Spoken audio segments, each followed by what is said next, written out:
Hello friends, എല്ലാവർക്കും ഞങ്ങളുടെ കുഞ്ഞു ചാനലിലേക്ക് വീണ്ടും സ്വാഗതം. അപ്പോൾ ഇന്ന് എത്തിയിട്ടുള്ളത് ഭയങ്കര സിമ്പിളായിട്ടൊരു ചേനക്കറി എങ്ങനെ ഉണ്ടാക്കാമെന്നുള്ള റെസിപ്പി ആയിട്ടാണ്. ഇത് നമുക്ക് തേങ്ങ വറുത്തരച്ചിട്ടും ചെയ്യാം. തേങ്ങ വറുത്തരച്ച് ചെയ്താൽ ഇതിലും ടേസ്റ്റ് ഉണ്ടാവും, പക്ഷേ ഇതിനും നല്ലൊരു ഇറച്ചിക്കറിയുടെ ഒക്കെ ടേസ്റ്റ് കിട്ടും കേട്ടോ. അപ്പോൾ ഇത് ഭയങ്കര സിമ്പിളായിട്ട് തേങ്ങയൊന്നും ചേർക്കാതെ പെട്ടെന്ന് എങ്ങനെ ഉണ്ടാക്കിയെടുക്കാമെന്നാണ് കാണിക്കുന്നത്. അപ്പോൾ എല്ലാവരും ട്രൈ ചെയ്ത് നോക്കുക. നമുക്ക് എങ്ങനെ റെസിപ്പി നോക്കാം.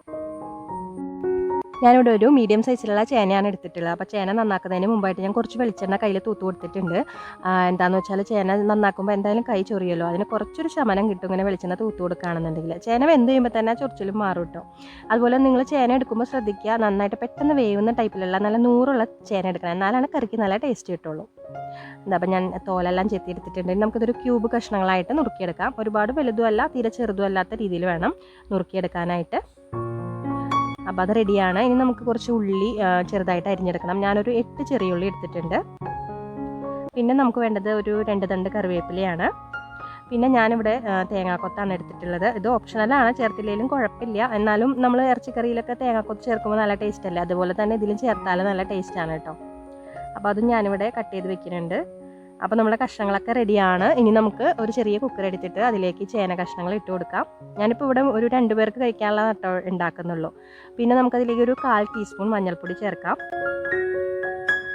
പിന്നെ നമുക്കൊരു 1 ടീസ്പൂൺ മുളക് പൊടി ചേർക്കാം. മുളക് പൊടി വേണമെങ്കിൽ നിങ്ങൾക്ക് കൂടുതൽ ചേർക്കാം കേട്ടോ, എരിവ് കൂടുതൽ വേണമെന്നുണ്ടെങ്കിൽ. പിന്നെ നമുക്ക് 1 ടീസ്പൂൺ തന്നെ മല്ലിപ്പൊടി കൂടി ചേർക്കാം. ഇനി ഞാനിതിലേക്ക് ചേർക്കുന്നത് 1 ടീസ്പൂൺ പെരിഞ്ജീരകമാണ്. ഇത് ഓപ്ഷണൽ അല്ല കേട്ടോ, മസ്റ്റായിട്ട് ചേർക്കണം, എന്നാലാണ് ഈ കറിക്ക് കറക്റ്റ് ടേസ്റ്റ് കിട്ടുള്ളൂ. ഇനി നമുക്ക് ആവശ്യത്തിനുള്ള ഉപ്പും കൂടി ചേർത്ത് കൊടുക്കാം. ഇതെല്ലാം ചേർത്തിട്ട് നമുക്ക് പാകത്തിനുള്ള വെള്ളം ഒഴിച്ചു കൊടുക്കാം. ചേന കഷ്ണങ്ങളുടെ മുകളിൽ നിൽക്കാൻ പാകത്തിന് കുറച്ചധികം വെള്ളം ഒഴിച്ചു കൊടുക്കാം കേട്ടോ. ഇത്രയും മതി. നമ്മൾ കുക്കറിലല്ലേ വേവിക്കുന്നത്, അപ്പോൾ ഒരുപാട് വെള്ളമൊന്നും വറ്റില്ല. അപ്പോൾ ഇത്രയും മതി.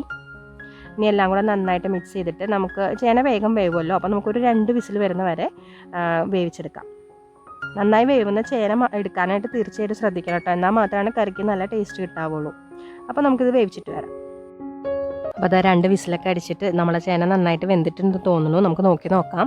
ഇത് കണ്ടോ, ഇത് കുറേ കഷ്ണങ്ങളൊക്കെ ഉടഞ്ഞിട്ടുണ്ട്, ചിലതൊന്നും ഉടയാതെ കിടപ്പുണ്ട്. അപ്പോൾ ഇതേ പരുവത്തിലാണ് നമുക്ക് കിട്ടേണ്ടത്. ഇനി നിങ്ങൾക്ക് കുറച്ചും കൂടി കഷ്ണങ്ങൾ ഉടച്ച് ചേർക്കണമെങ്കിൽ ഉടച്ച് ചേർക്കാം കേട്ടോ. അപ്പോൾ കറിക്ക് നല്ലൊരു കൊഴുപ്പ് കിട്ടും. നല്ല നൂറുള്ള ചേനയാണെന്നുണ്ടെങ്കിൽ അല്ലാതെ തന്നെ നല്ല കൊഴുപ്പുണ്ടാവും കറിക്ക്.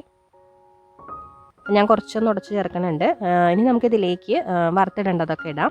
അപ്പോൾ അതിന് വേണ്ടിയിട്ട് കുറച്ച് ഓയിൽ ആഡ് ചെയ്യുക ആദ്യം തന്നെ. പിന്നെ നമുക്ക് കടുക് ഇട്ട് കൊടുക്കാം. അതിന് ശേഷം ഞാനിവിടെ തേങ്ങാക്കൊത്താണ് വറുക്കുന്നത്. തേങ്ങാക്കൊത്ത് ഇട്ട് കൊടുത്തിട്ടുണ്ട്. ജസ്റ്റ് ഒന്ന് മൂത്ത് വന്ന് കഴിയുമ്പോൾ നമുക്ക് അതിനകത്തേക്ക് ഉള്ളി കൂടി ചേർക്കാം.